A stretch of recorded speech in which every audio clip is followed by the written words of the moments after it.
Here we go. And I finally don't have Velcro on the wall. Welcome to this episode of Humans Anonymous. My name is Landon, and I'm alone today once again. No, just kidding. I will be joined by our friend Aaron West here shortly to kind of talk about dads a little bit on this Father's Day. And so we'll kind of chat about that. But first, just want to remind you guys, one, thank you for listening. Thank you for watching, wherever you are listening or watching. We appreciate the support. We appreciate the views on every video. So thank you guys for supporting us. Two, if you like what you see, excuse me, and you want to hear more about the MWA Performing Arts Troupe, we got the sign up here now for the MWA, MWAH, Performing Arts Troupe. That stands for Messages Which Are Hopeful. And we've been going around since the 80s, spreading a message of hope to as many people as we can, and we continue to do that. So visit www.mwah.net if you guys want to get any more information about us. And without further ado, let's talk about dads. Let's get Aaron in here. Aaron West, it's been a minute. Oh, we lost you. There you go. There we go. How are you, man? I'm doing good. You can hear me. I'm trying to play around. I had to spruce up my mic to try to match up your cool ensemble that you guys got going on over there. No, we got the new setup in here. It's a little more comfortable, but yeah, it's been a minute since we've seen you. How have you been? Been good. I think things are crazy. Life always has a way of challenging you to kind of make sure to test you, to check you, and which is one of those things that's always, at least right now, my car broke down about a week ago, and the piece that they were looking for, the piece got lost. UPS is already admitted to losing it and paid for it. The second one, there's a delay. So now it's been like we're pushing 9-10 days without having my car. Just sitting in the shop, not getting work done. Yeah, just sitting there. I think I've driven past it. I've had to borrow the wife's car a couple times and taken my son to daycare, and I've driven past it and seen it just sitting there. So it's just one of those depressing things, right? God dang it. I know. It's that lucky. Happens, it seems like we kind of talked about this earlier too. Like it seems like when it rains, it pours, and shops are terrible about delays. Oh, it's going to cost extra. Oh, we've got this other thing that we have to fix. And so quicker you can get in and out, the better. But it sounds like you're getting a little bit of a delay there just on whatever part you need. So that's always frustrating. Yeah. As anybody knows, car issues it never happens when you want it to. Actually, there's never at the right time. There's never a good time for them. And I think the thing that I've taken away from this, and luckily for me, thankfully, I don't have to commute. I don't need the car every day. Like we figured out what we need to do. My son stayed home, but I've just been like, okay, like I understand these things kind of happen. And the guy's been like thanking me. Like I can tell he feels terrible. So it's like, okay, I know that this is out of his hands. He can't really do much about it. And it's like, if you're going to make up a story about this is a pretty ridiculous one. So it's like, there's not much I can do. I just have to be patient and just kind of, that's what life is dealing with me, or has dealt me right now. And I just kind of got to roll with it and kind of. Well, and it's at least good that they're doing what they need to do to kind of cover the loss there. Cause a lot of times they'll lose something and it's kind of like, well, order another one. Yeah, exactly. So yeah, it is what it is. So you just gotta have to roll with it. But I think that's kind of life, and that's kind of what being a dad is. As you kind of roll into what we're going to talk about. It's just we kind of get stuck with some stuff, but that's our job, is to figure out what to do with what we've got and to kind of keep rolling. Yeah. Well, that's a great transition then into kind of where we're going to start here. I do want to kind of talk about, I've heard a little bit about your father, who seems like a great, very interesting man. So I do want to hear a little bit about him, but let's talk about ourselves for a second. Let's be a little selfish here for a bit. Talking about fatherhood, jumping right into it here. What has been the most challenging thing for you that you didn't expect to be challenging as a father? Something like, we all know that it's stressful to try to balance the work and the family. That's always, something that we struggle with. You've kind of found a good solution for that with being able to work from home. But what's something that you've struggled with maybe, or something that challenged you that you were like, huh, I did not expect that?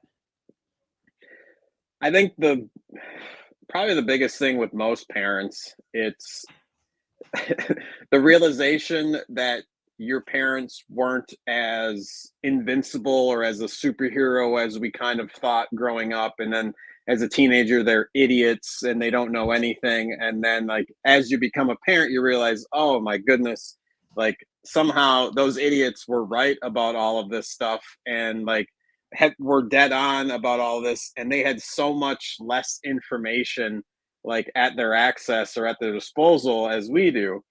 So I think for me, and granted, that's kind of not exactly the answer that you were looking for, but I think it's having this realization that, like, one, I'm what this child sees, and it's like, how do I act in a way that one, I catch myself so many times, and whether it's like I notice myself getting angry at something that they do, and it's, I think for me, having that realization, it's like I have to stop in the middle of this and be like, wait, oh, I'm sorry, buddy, that wasn't like, it's just understanding whether it's I'm getting frustrated and angry and realizing like he doesn't understand my frustration, which I guess brings me back to the beginning point, is not realizing like what my parents like were doing or trying to deal with, and having that respect and just understanding of like the troubles or that I may have put them through, just the stress of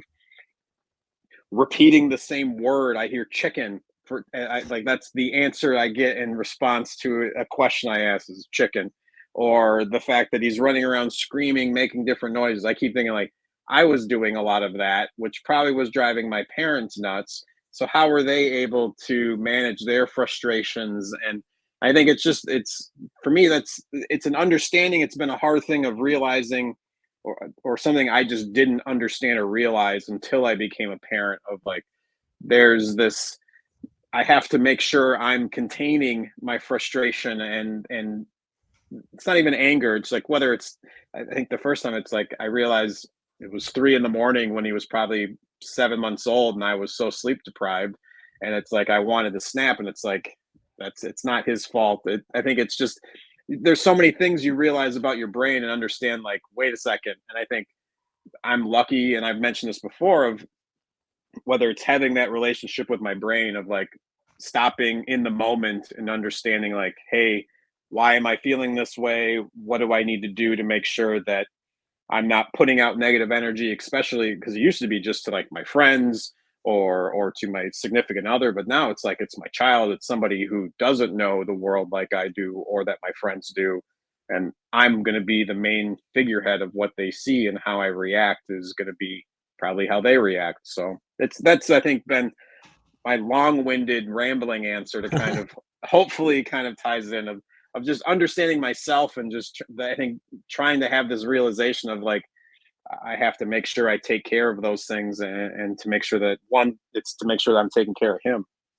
Yeah, I had an interesting talk. It's yeah, that perfectly answers the yeah. I had a conversation with my counselor today about just parenthood, being a dad and stuff, and we talked about how important it is to like you were saying, not only just take charge of those emotions that you're feeling, but to explain to your kids sometimes like, no, I'm sad right now. I'm not Hmm. okay. You know, don't just tell them you're okay all the time, but I'm sad right now because whatever, or I'm working on something and it's really frustrating me and I really want to quit right now, but I'm not going to.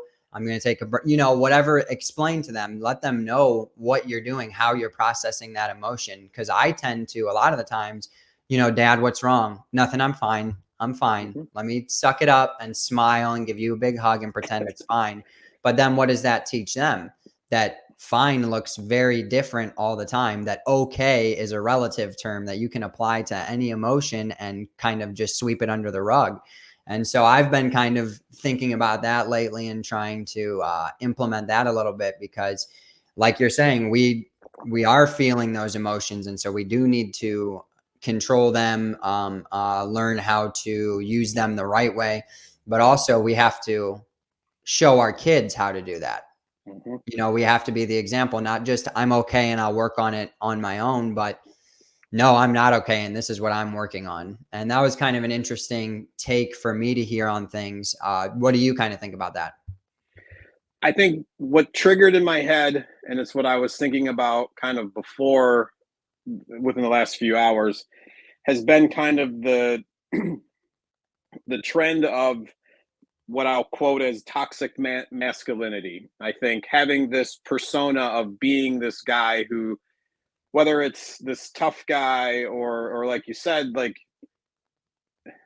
again, I'll go off on a big random tangent on this. I think you made a good point about how the way that we explain things to our kids is something that's important, because and it's not their fault, but it's something I don't believe our fathers did to us, which I think is part of that.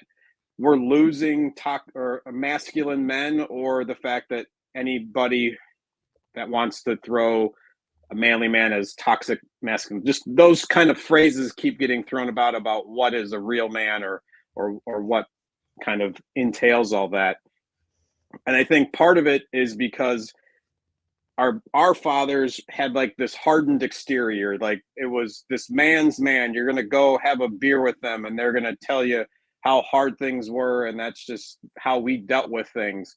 Yeah, if you But were lucky, you would have a dad that would take you and do that's, yes. that. And that was, and like you said, that's the high end of like the way things were. And I think there's been kind of this turn of us understanding, it's like, yes, you can do that, but obviously that kind of manifested into the mental health issues that we all kind of have.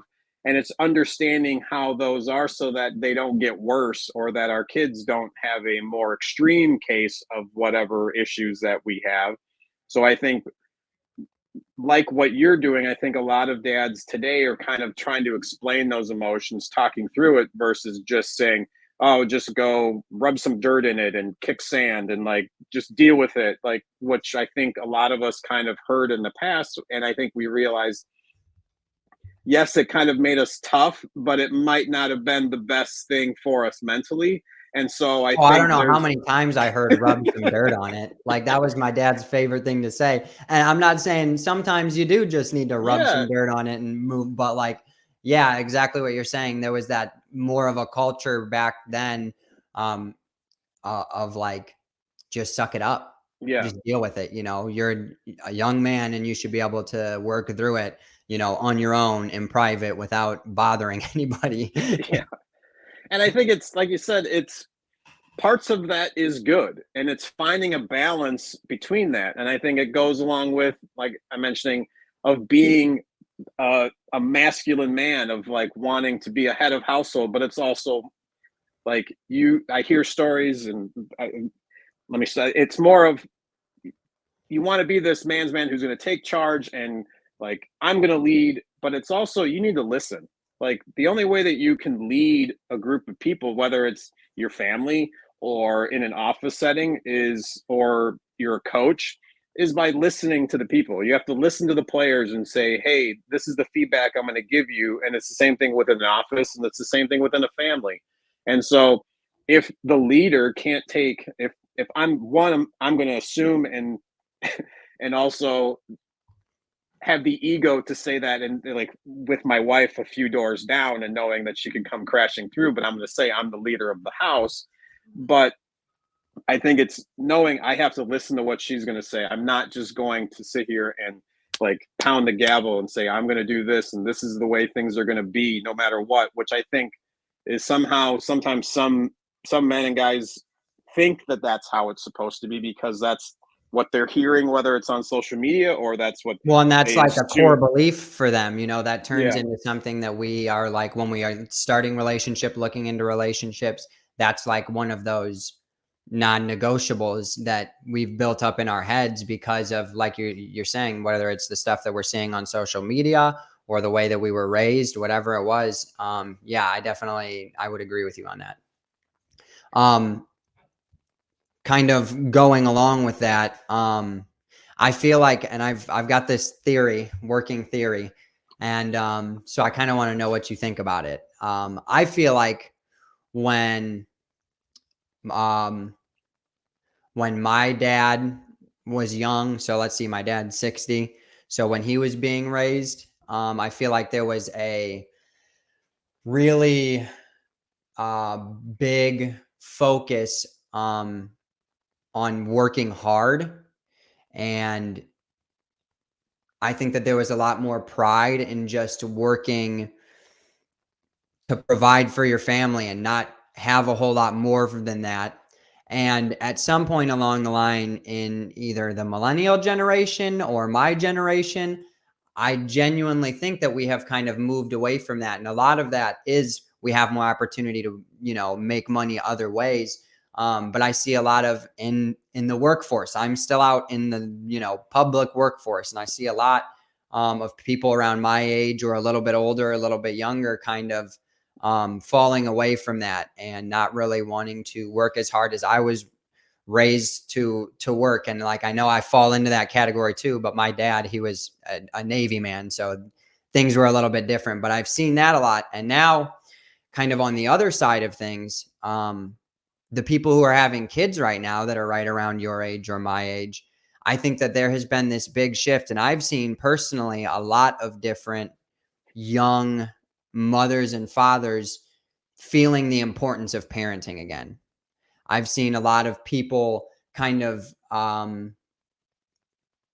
feeling the importance of it. I feel like for a while there, and still, it's never going to go away. There are always going to be people who don't feel like being a parent is important, who would rather, have their baby get watched by their mom instead of taking care of that baby themselves and raising them up. But I think that we are starting to get back to that a little bit because there was such a flux away from it that people are really starting to notice that. So I know that that's kind of a lot there, but what are your thoughts on that? And I know that you'll probably disagree and agree with some of it, but I feel like people keep saying that things are so far gone, it's never going to get worse.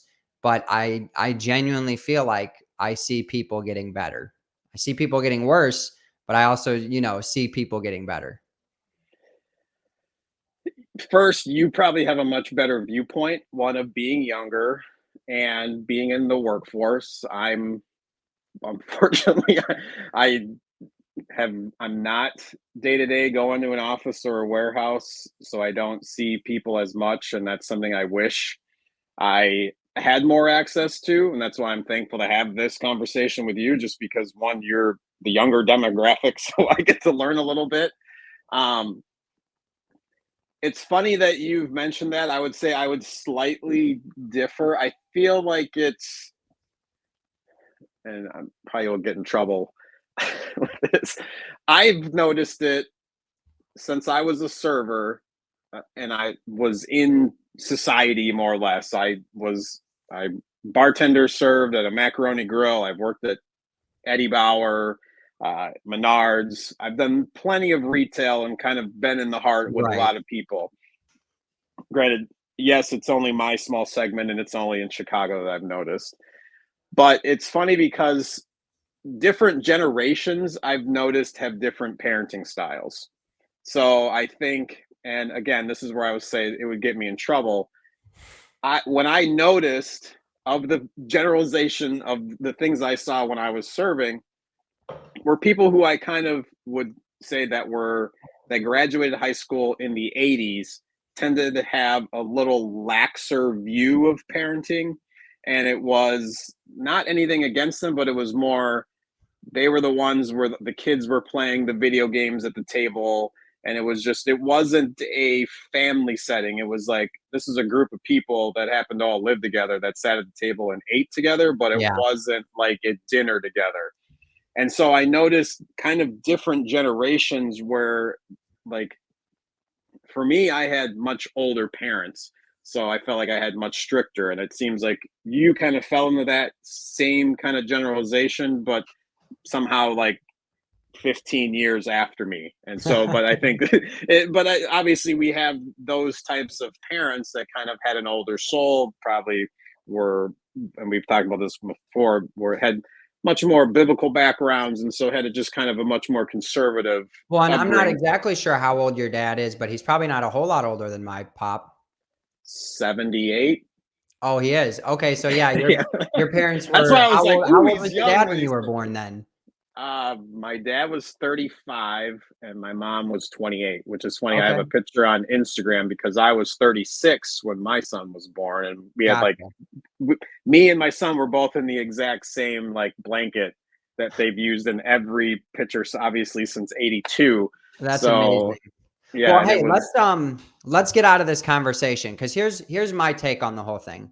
Thank yeah, you for sharing your perspective because I guess thinking about it, it really all probably is perspective. It yeah, all depends on the people that you're around, the environment that you're in, and that's probably going to differ county to county. And yeah. so, yeah, I think that that's interesting that you had kind of like the same idea back in, what would that have been? The early 2000s or the It 90s was where Yeah, I'd say within the last 10 to 15 years, I kind of noticed that similar, like, this is weird the way some of these parents are and the way some of these the way I was brought up or other ones that I'm seeing. It was just kind of yeah. like, oh, that's a unusual observation. And that's all it was. It wasn't something like, oh, that's a terrible parent. It was just like they're doing it this way just because of that's how they've done it or that's what was normal to them. And so I think that's a big part of it too. It's like Well, I think you trying just said something really important too, that like that it doesn't mean that that's a bad parent. Like, who am I to yeah, tell somebody how to yeah, parent? Because I'm still figuring it out, and that's yeah. something that a lot of I see it. My wife is in a lot of mom groups on Facebook, parent groups, and she'll read things to me sometimes. And I'm like, why are they all telling each other how to raise their kids? Like, this is crazy. And They I need to know go a watch lot of that Bluey. can be positive and helpful of, hey, I'm having this situation. What would you guys do? But like some of it's like you have to remember that not only every parent is different, but every child is different. And so, It's a yeah, I guess Bluey I'm episode. coming This from the is a perspective. Bluey episode that I wish like they would see. You need to go and tell your wife to post that episode like in that group because that's exactly it's like it doesn't matter. Like it's like I'll sit here and I'll complain like, oh, I can't believe chicken nuggets. But then it's so funny because there'll be times where I'm like, man, this McDonald's stuff is the worst food. But then when you're in McDonald's, you're like, you got to finish that unless you want to go get this other thing. And you're like, what am I doing? Like, Eat that's your the one burger. thing. Eat that Yeah. burger that I just Eat said the, was disgusting. yeah. Or that I know is unhealthy and I'm making you Yeah. eat it. Like, it's like, but it's one of those crazy things that you're a parent. It's like, I can't believe I'm doing this or I have to negotiate with fruit snacks or whatever it might be. Like there's all these different things. Like I didn't think I would be doing this and or thinking about these things. And that's just what's crazy about being a parent. Yeah. Yeah. And I guess I'm coming from the perspective of a very, very new parent. So a lot of this stuff is still fresh. Still feels new to me. Yeah, it's still, I'm still trying to understand a lot of stuff. So yeah, no, I definitely appreciate your perspective on that. That way I don't, I tend to just think one way sometimes. And so that helps because maybe I've been a little too judgmental when that's everybody's perspective at a different time. So yeah, but jumping out of this, I want to hear just a little bit more about kind of you as a father. And now I know you've only got one kid, right?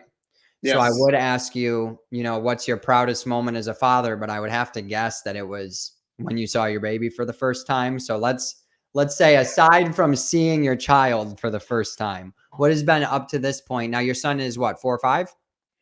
He's 5.5. He'll be 6 in November and starts kindergarten in August. Whew. So I think that was it's funny you asked like what's the proudest moment. I feel like it's in the future still, but it's like it's almost every day with him. And I know that that's a cliche parent answer.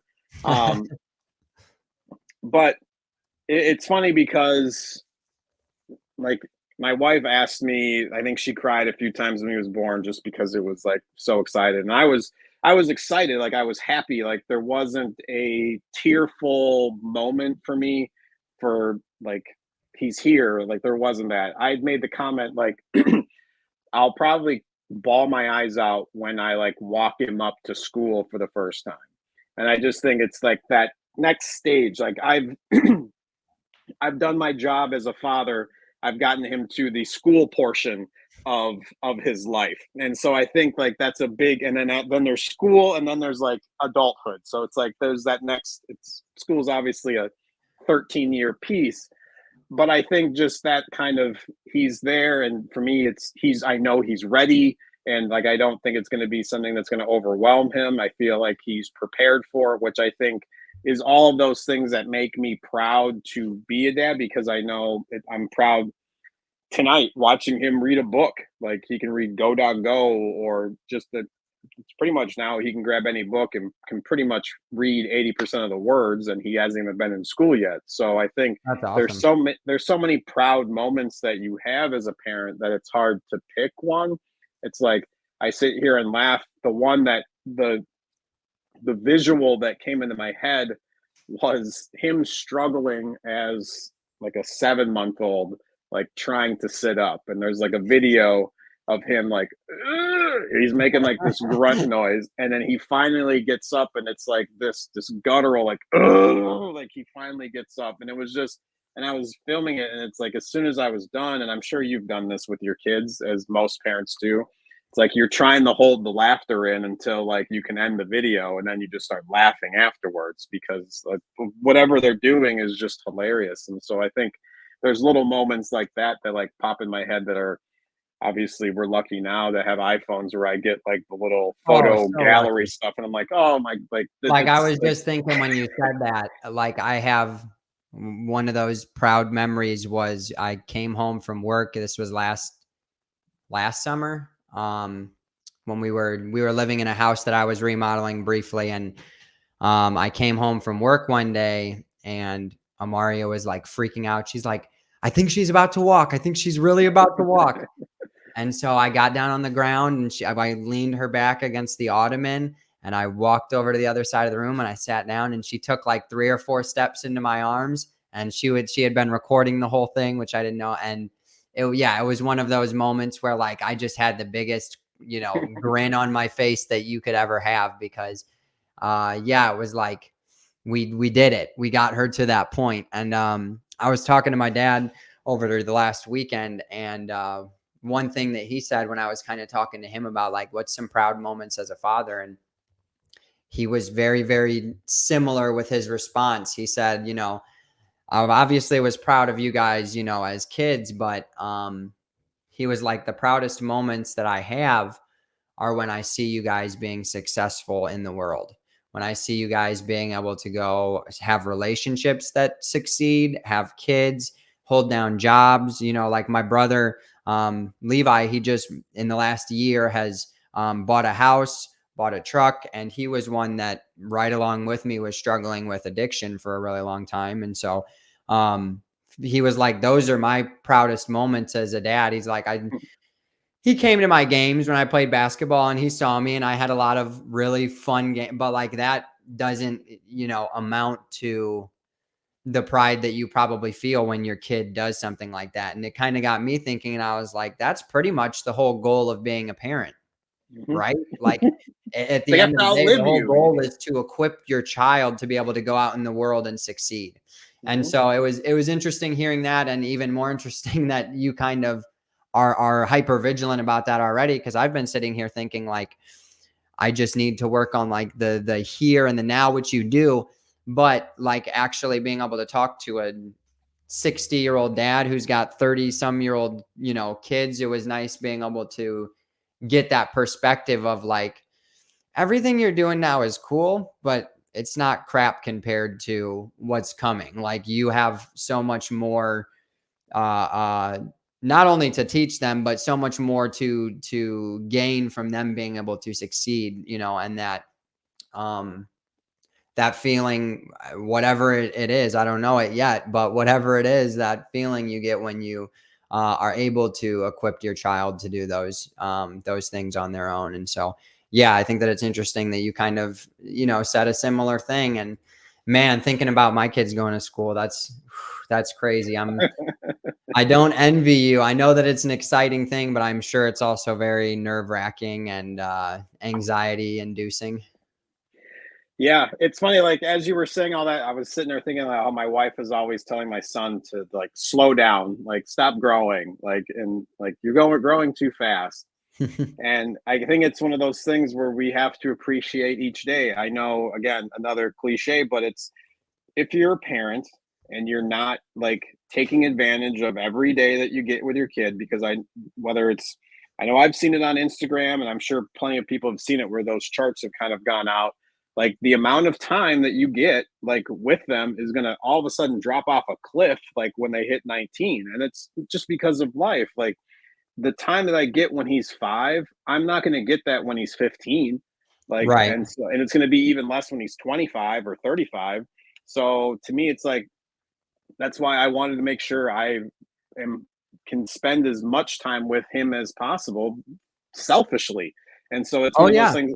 I feel our fathers probably would have done the same thing, but they were trying so hard to provide for the family, which back then that was the status. That's what you had to do was you had to make sure people had a roof, food, Yeah. clothes, like insurance, whatever it might have been that the dads and parents, single mothers had to take care of back then, where now it's like you have to take care of emotions and everything else. So there is more to do, but I think we're all kind of, and I shouldn't say all, because there's plenty of people who are being overwhelmed by having to deal with so much of those things. And it's like it's sad hearing some of those stories and how some of those families get get torn up and kids get involved with it. But it's it's hard as being any parent, I think, in general.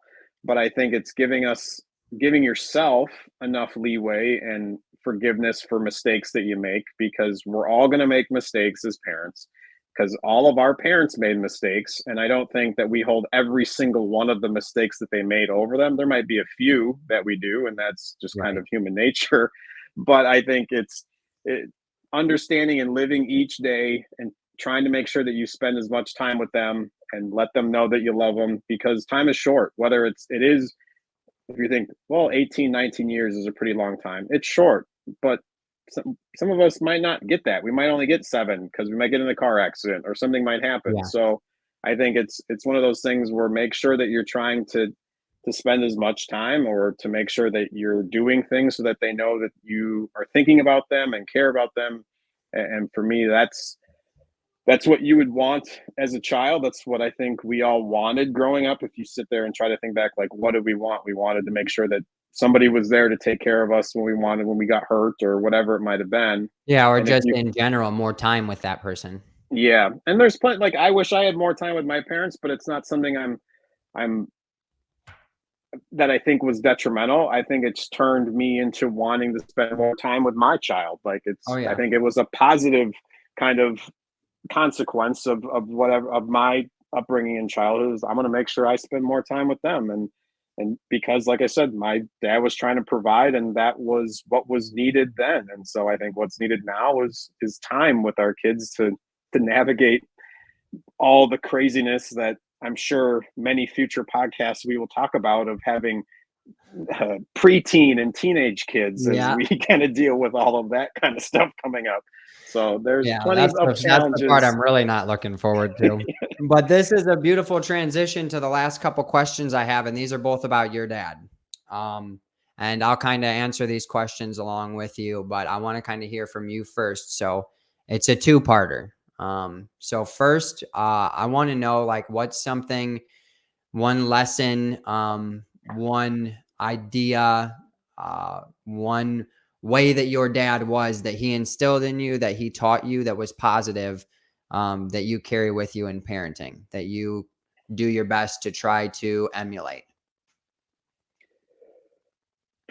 I think it's, and I always feel like I do good, but I think it's something that to try to always do better. Was he celebrated my mom? Like, he always made sure he put her on the pedestal, even though I knew, like, he always made it seem as if, like, she was the one. Like, we're gonna, like, mom's, and that's what I would hope for my son, is to realize, like, mom's the one that's taking care of us.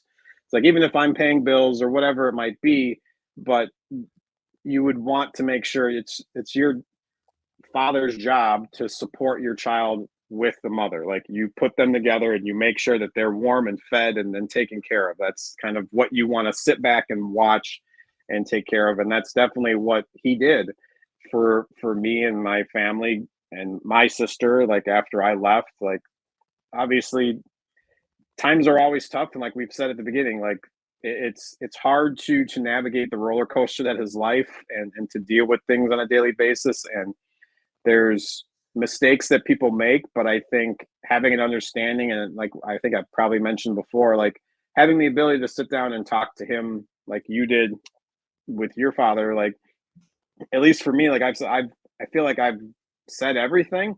Not saying that like weren't going to talk anymore, but I feel like there's nothing that I feel like I'm hiding, or like that I'm closed off. Like Like, something you don't feel like there's anything you are holding against him or anything. yeah, that Yeah. I feel like if something was to happen to him, I'd be like, oh my gosh, I never told him how I felt about this.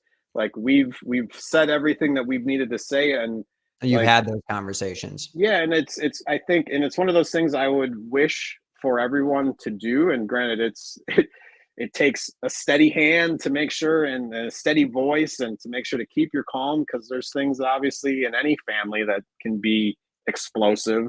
And so being able to have that conversation and feeling cleansed and being like, I don't think that there's anything that's holding me back, that I've, like I said, that I'm worried that if I that went unsaid. And I think having that connection is only because of the way that him and my mother raised me, in a way that was able to have those connections with people, which I think is something that I'm hoping that I'm able to carry on and pass on to Jackson, just because it's like, being able to communicate, being able to talk and ramble sometimes is a good thing, but sometimes it's very hard for a lot of people. And I think whether it's being on camera and trying to say something and put two sentences together can be very tricky. And I was lucky because I watched my dad give sermons at church and was like, okay, that's how you do it. And so, like you said, everyone's perception is different as far as what you kind of absorb and take from your dad. And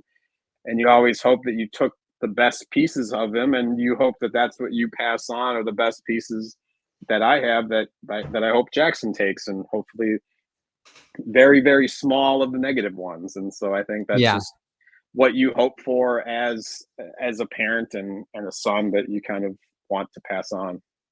definitely. Definitely. Yeah. I would say um my dad definitely did a good job of that as well, kind of making with my dad, I guess it was more of a respect thing. Um be respectful to your mother, like uh we didn't see them get real lovey-dovey all the time. They'd always kiss before he left for Yeah. work or whatever, but we didn't see a whole lot of physical affection. My dad was he struggled a lot when he was in the Navy, just with, I think, feeling positive about anything. And so that kind of showed a little bit, but he always instilled that respect, like, and that was with all people, respect people. And I would say that, like, for me, one the positive thing that I kind of have been carrying on and trying to instill in my kids is that just respect. He obviously, being Navy, did things a little bit different than even I. Everything was yes, ma'am, yes, sir, no, ma'am, no, sir. And so I've always, since B was born, tried to teach her kind of that stuff, and just being respectful. And even when my dad would get angry, now at home it was a little bit different. When I was young, he had a lot more of a temper. But like, if he was in public, if somebody did something and it wasn't right, he didn't snap in front of everybody. He was very good at just um being peaceful, even if something needed done. He was he got sober when my parents got together, and he married into a family full of alcoholics. And so family get-togethers sometimes would get a little bit crazy, and he was always the one that would end things when they got too crazy. But he was never getting in fights. And so just that respect of people has kind of carried on. And he still is just a very respectful person of all people, no matter how old you are. If you're 13 years old and you talk to my dad, he'll show you the same amount of respect, until you give him a reason not to. And I guess that's probably just like a everybody thing. I think everybody will stop giving you respect once you give us a reason not to give you respect. But no, that's definitely something that he instilled in me that I'm very proud of. Obviously, like work ethic, being in the Navy, that was a big thing in our childhood. But I think more than that, I am trying to instill respect in my kids. If they're going to find their passion and it's going to click for them.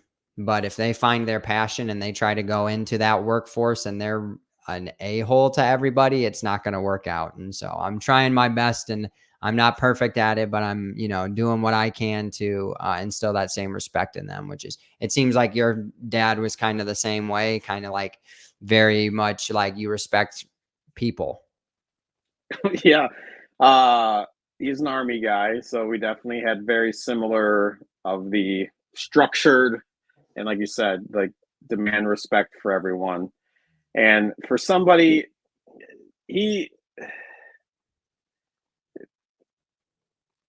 I was gonna say, I got distracted by what your original question was, just because there were so many different thoughts in my head about how I I want to say something like just how amazing and wonderful, but it's more of like how adventurous I think he was. When he was in middle school is when the school was desegregated, and like he had the Oh, choice to wow. go to like the all black school or go to the integrated white school, and he decided to go to the integrated white school. And so just kind of having that, and it just, I want to say lone wolf, but yet kind of like alpha, kind of, there's a little bit of everything of where I know where I get pieces of different parts of my personality from with him, but it's and I've always said That'll I make need. anybody grow up quick. I didn't realize that, Yeah. that was still happening when your dad was a kid. Well, yeah, they integrated in mid 50s. And yeah, he was born in 46. So yeah, when he was like early, like 52, 53, I want to, that would have put him at like 6, 7. Probably a little bit after that is when But in middle they, school sometime? yeah, right around in Right on. there. So like when you're middle school is already a tough time, like, so And in my I opinion, I think middle school is harder than high school. yeah, it's funny. I was saying the same thing. We were watching a commercial about something, but yeah, like that's something I've always kind of have looked back on and thought about. Like, man, that must have been like a crazy experience, but yet it seemed like there weren't any issues. So that, I guess that's good. But granted, he may not have said Well, the anything, and issue there could was have that been a the big schools thing. were segregated in the first place. But Yeah, no, no, yeah, that's that's a very interesting kind of piece to your story that I've never heard, or maybe you've told me and I didn't remember, but we've had a lot of conversations on yeah, here. We both talk too much. yeah. But part two of this question, a little bit maybe more difficult to answer, maybe not, but what is one thing um that your dad did, that your dad um, was an example of, that was negative, that you have carried with you into fatherhood, that you have, kind of worked, and maybe it's not anything big. Maybe it's just, like we were talking about earlier, him not being home as much as you'd like him to, or whatever it is, but um, I genuinely believe that every single parent is flawed. I don't think that there's a whole lot of Because arguing. every single parent is a human, and Exactly. every human is flawed. I think that's Exactly. And so, like, what's kind of one thing, I know that there's a lot of innocence as children, but as we grow up, we realize our parents aren't perfect. And I think we've talked about that a little bit. And so it might not have happened till you were older, but can you kind of think of an example of, what was one thing that you saw your dad do or act way that he acted as when you were a child, that you were kind of like I said, you carry that with you into parenthood now?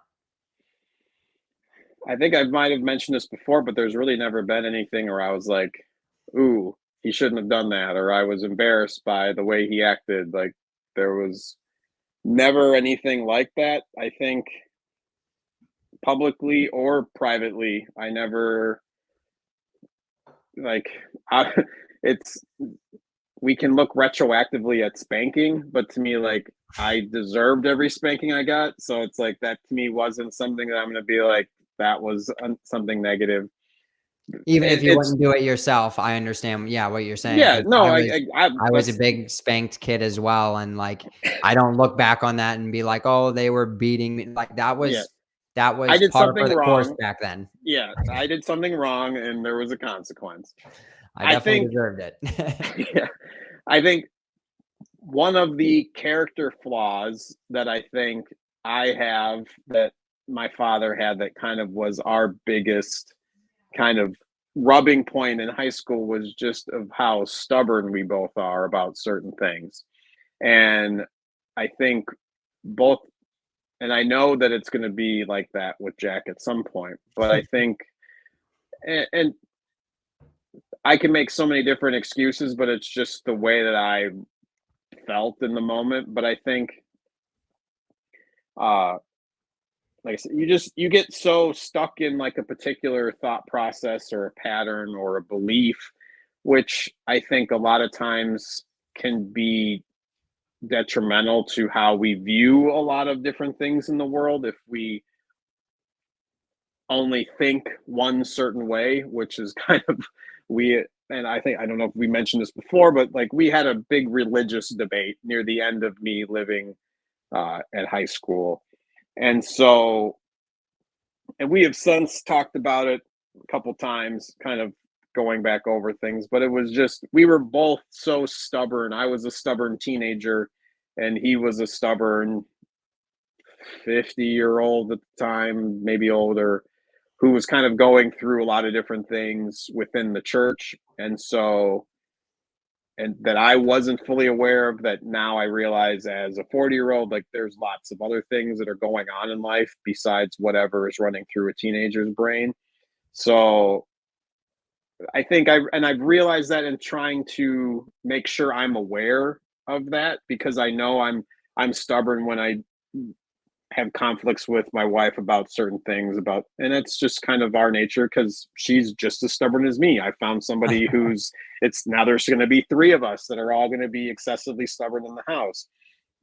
And so I think it's just for me to be aware and maybe to back off on some of those times where I feel like I'm too dug in on this position that I feel like I'm this is what I believe in. This is what's going to how this should be and I think being a little more flexible on some of those things or trying like we mentioned before to kind of bring this full circle trying to view it from other people's perspectives, I think is something that I've definitely since that point of view that since that argument in high school has definitely been something I've tried to carry with me even before being a parent, but it's even more so now because I try to view it like how is he seeing how am I acting or how am I doing these certain things if we're arguing about something and it's whether it's a justified argument from my half or his, it's trying to realize in those moments like is this something that I really need to keep my foot down on about him keeping this toy or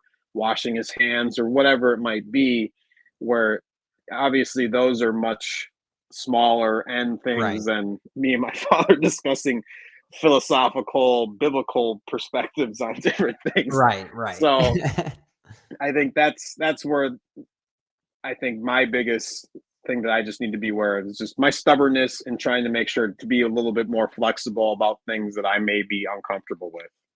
Yeah, I definitely would say that I have that I could just get it from my mom though. I get the stubborn from my mom. But yeah, me and I think that it's good to have a partner in situations like that because I know my wife tends to keep me in check a little bit more than I used to be without her. So yeah, I would answer this question myself, but I think that we've talked about it on here before. I've always had a short temper. It's something I'm working on and worked on, and something my dad had. And I didn't really see a whole lot of emotions from my dad. Anger was one of the main ones. And I've said it a million times on here. It's not who he is today, but that's who he was when I was growing up. And so I've worked pretty hard to try to protect my daughters from that. They breathe a lot more than I do. They are able to slow down and take a second a little bit more than I am. And so, yeah, I think that that's probably a pretty common one. I'm sure that there's a lot of people who grew up in the 90s or 2000s with dads who were semi emotionless.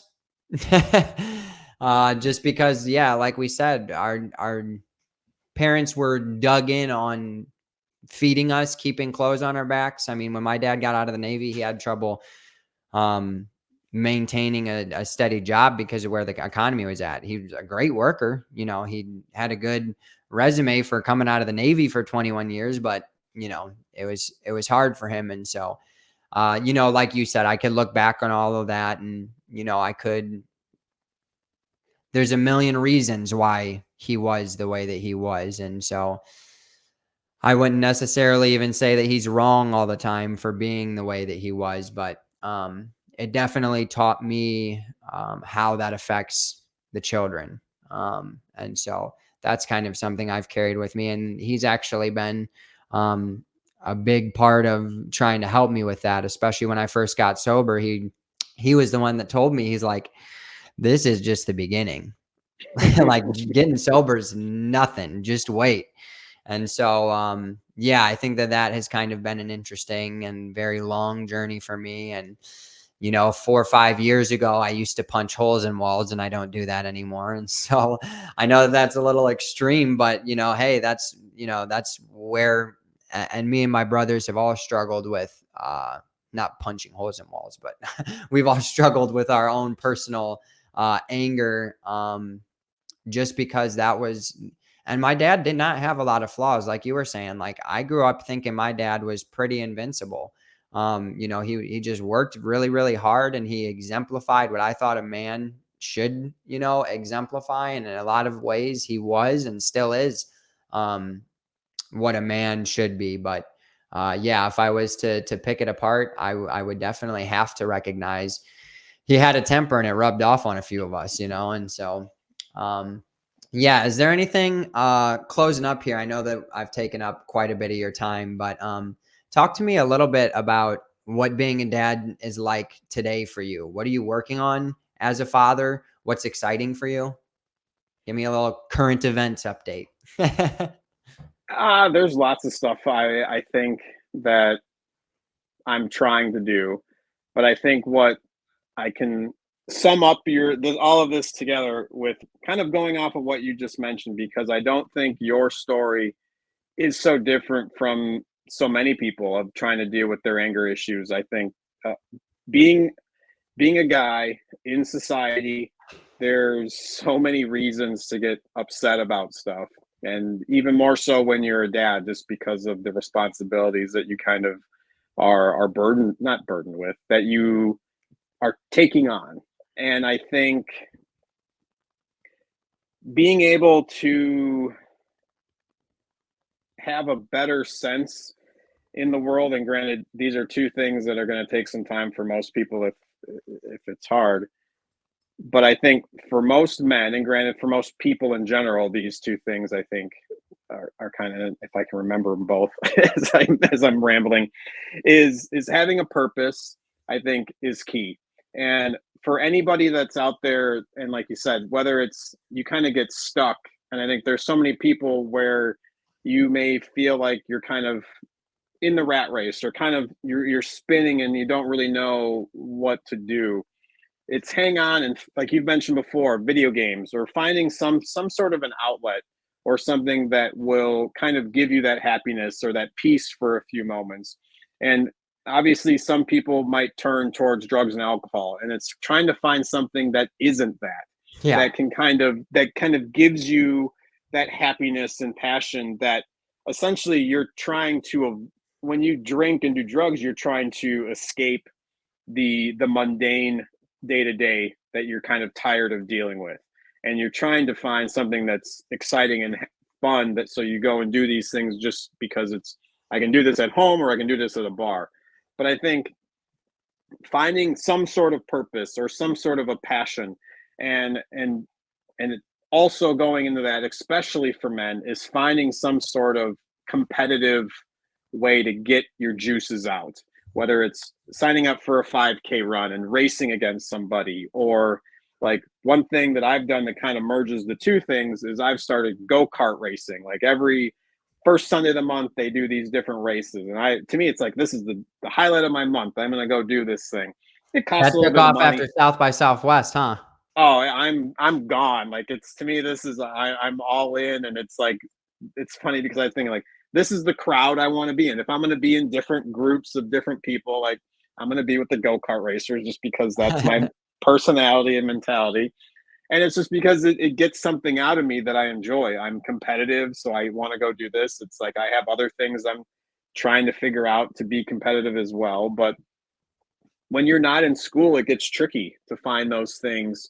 Whether it's if you were playing soccer a bunch, or like you playing basketball, I'm sure you miss having that kind of, that juice you get on the court in the fourth quarter when the game's close, and you, there's top player in the state you're guarding, and it's you have in this matchup, you're going back and forth, you both have hit threes in the last 2 minutes, and it's like, when you leave that and you go and be a dad, like it's hard to kind of, like, I need that kind of action. Like where do, and it's like some guys go gambling, or it's all these other some things that it's, but you need to find something that's a healthy, productive release that can be a passion competitively, that might be a purpose. Luckily for me, I've kind of find some things that kind of mesh between.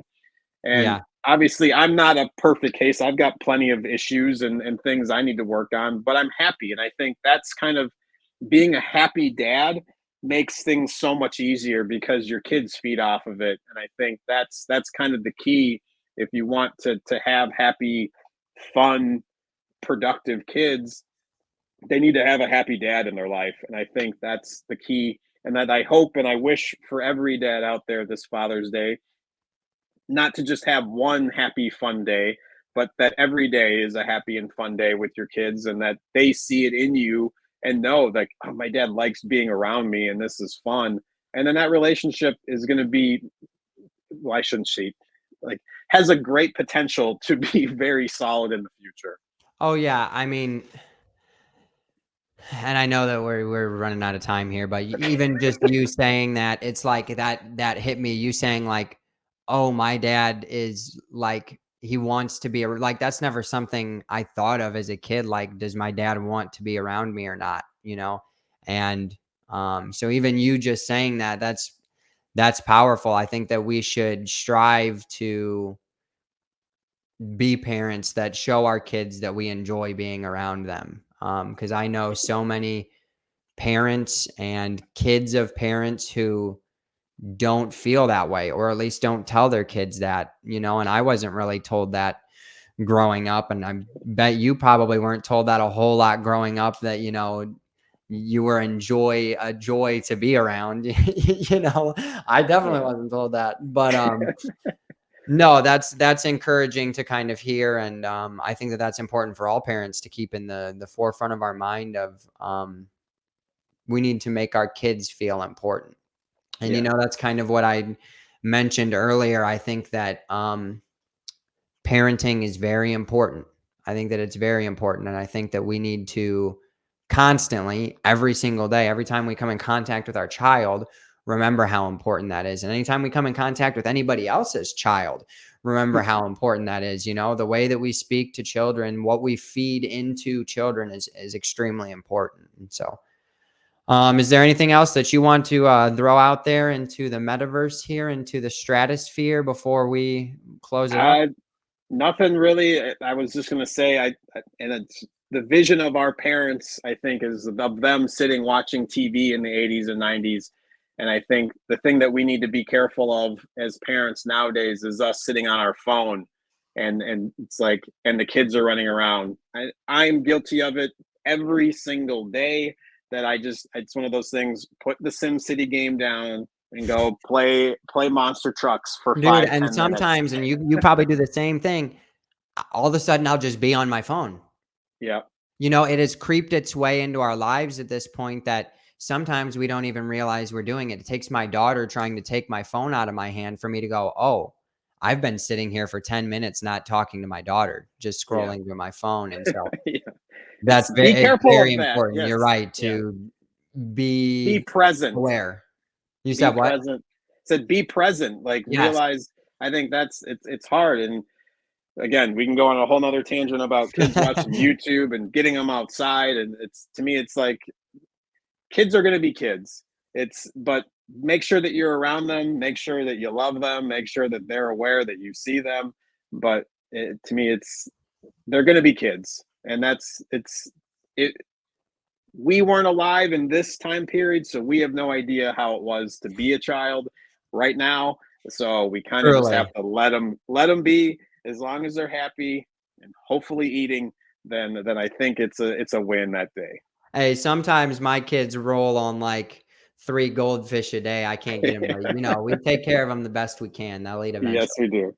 But no, I appreciate you coming on and kind of sharing your experience as a father. I know we're both still a long ways off from being at that point where our kids are doing things on their own. Podcasts about Obviously, you us. got school coming up here, but yeah, we've got a lot of time to continue to think about parenting and adjust. And you know, I was telling my either my wife or my counselor, one of the two, I was telling her like I just feel like I've already messed this thing up. Like I was talking to her about some situation that happened with me and my daughter, and I was just like, I just feel like I'm failing because I did XYZ. And she was like, your daughter is 2 years old.